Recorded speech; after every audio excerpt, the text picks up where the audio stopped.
Leviticus chapter 14. The Lord spoke to Moses, saying, This shall be the law of the leprous person for the day of his cleansing. He shall be brought to the priest, and the priest shall go out of the camp, and the priest shall look. Then if the case of the leprous disease is healed in the leprous person, the priest shall command them to take for him who is to be cleansed 2 live clean birds, and cedar wood, and scarlet yarn, and hyssop.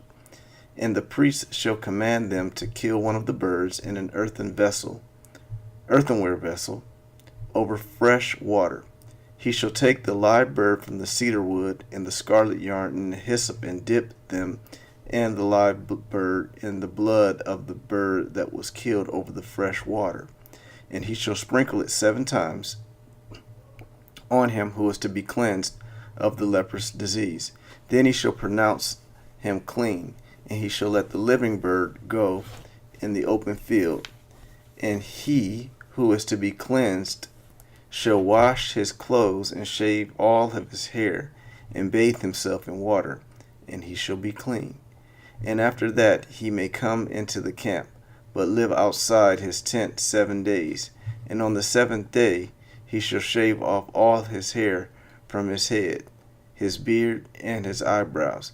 He shall shave off all his hair, and then he shall wash his clothes and bathe his body in water, and he shall be clean.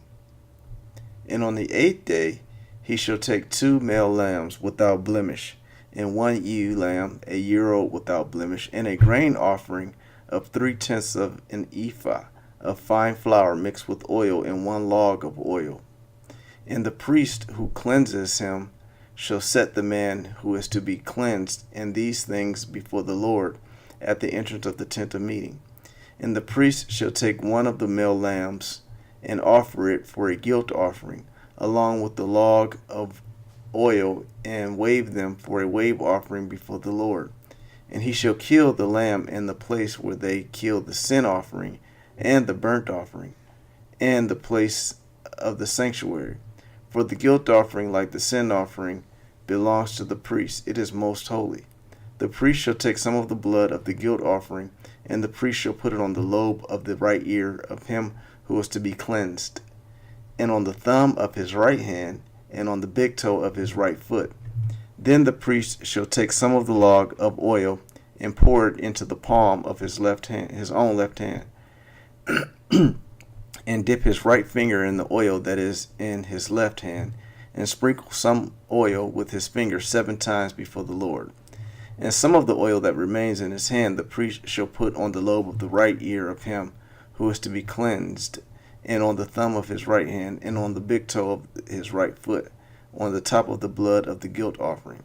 And the rest of the oil that is in the priest's hand he shall put on the head of him who is to be cleansed. Then the priest shall make atonement for him before the Lord. The priest shall offer the sin offering to make atonement for him who is to be cleansed from his uncleanness. And afterward he shall kill the burnt offering. And the priest shall offer the burnt offering and the grain offering on the altar. Thus the priest shall make atonement for him, and he shall be clean. But if he is poor and cannot afford so much, then he shall take 1 male lamb for a guilt offering to be waved, to make atonement for him, and 1/10 of an ephah of fine flour mixed with oil for a grain offering, a log of oil. Also 2 turtle doves or 2 pigeons, whichever he can afford. The one shall be a sin offering, and the other a burnt offering. And on the 8th day he shall bring them for his cleansing to the priest, to the entrance of the tent of meeting before the Lord. And the priest shall take the lamb of the guilt offering and the log of oil, and the priest shall wave them for a wave offering before the Lord. And he shall kill the lamb of the guilt offering, and the priest shall take some of the blood of the guilt offering and put it on the lobe of the right ear of him who is to be cleansed, and on the thumb of his right hand, and on the big toe of his right foot. And the priest shall pour some of the oil into the palm of his own left hand, and shall sprinkle his right finger some of the oil that is in his left hand 7 times before the Lord. And the priest shall put some of the oil that is in his hand on the lobe of the right ear of him who is to be cleansed, and on the thumb of his right hand, and on the big toe of his right foot, in the place where the blood of the guilt offering was put.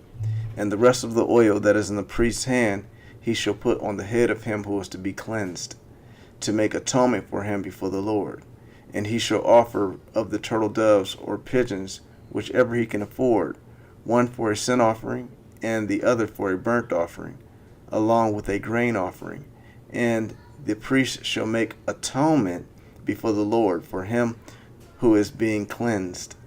This is the law for him in whom it is a case of leprous disease, who cannot afford the offerings for his cleansing. The Lord spoke to Moses and Aaron, saying, When you come into the land of Canaan, which I give you for a possession, and I put a case of leprous disease in a house in the land of the possession, then he who owns the house shall come and tell the priest, There seems to me to be some case of disease in my house. Then the priest shall command that they empty the house before the priest goes to examine the disease, lest all that is in the house be declared unclean. And afterwards the priest shall go in to see the house, and he shall examine the disease. And if the disease is in the walls of the house with the greenish or reddish spots, and if it appears to be deeper than the surface, then the priest shall go out of the house to the door of the house, and shut up the house 7 days. And the priest shall come again on the 7th day and look. If the disease has spread in all of the walls, then the priest shall command that they take out the stones in which is the disease, and throw them out into unclean place outside the city, into an unclean place outside the city. And he shall have the inside of the house scraped all around, and the plaster that they scrape off they shall pour out in an unclean place outside the city. Then they shall take other stones and put them in the place of those stones, and he shall take other plaster and plaster the house. If the disease breaks out again in the house, after he has taken out the stones and scraped the house and plastered it, then the priest shall go and look. And if the disease has spread in the house, it is a persistent leprous disease in the house. It is unclean. And he shall break down the house, its stones and timber, and all the plaster of the house, and he shall carry them out of the city to an unclean place. Moreover, whoever enters the house while it is shut up shall be unclean until the evening. And whoever sleeps in the house shall wash his clothes, and whoever eats in the house shall wash his clothes. But if the priest comes and looks, and if the disease has not spread in the house after the house was plastered, then the priest shall pronounce the house clean, for the disease is healed. And for the cleansing of the house, he shall take 2 small birds, a cedar wood, and scarlet yarn, and hyssop, and shall kill one of the birds in an earthenware vessel over fresh water, and shall take the cedar wood, and the hyssop, and the scarlet yarn, along with the live bird, and dip them in the blood of the bird that was killed in the fresh water, and sprinkle the house 7 times. Thus he shall cleanse the house with the blood of the bird, and with the fresh water, and with the live bird, and with the cedar wood, and hyssop, and scarlet yarn. And he shall let the live bird go out of the city into the open country.